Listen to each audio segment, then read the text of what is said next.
جاهد الكفار والمنافقين واغلظ عليهم ومأواهم جهنم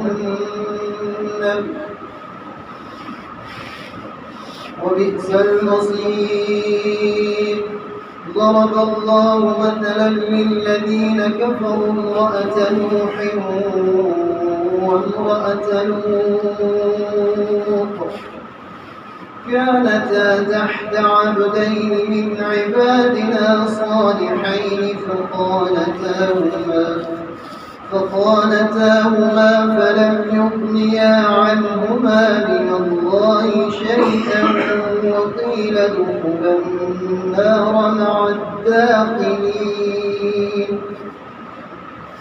وضرب الله مثلا للذين آمنوا امرأة فرعون إذ قالت رب ابن لي عندك بيتا في الجنة ونجني من فرعون وعمله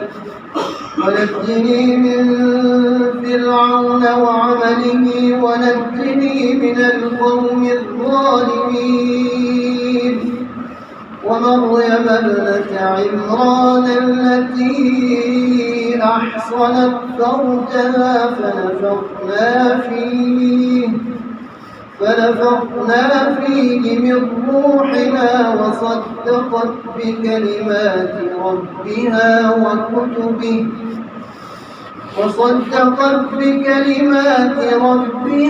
وكتبه وكانت من القانتين.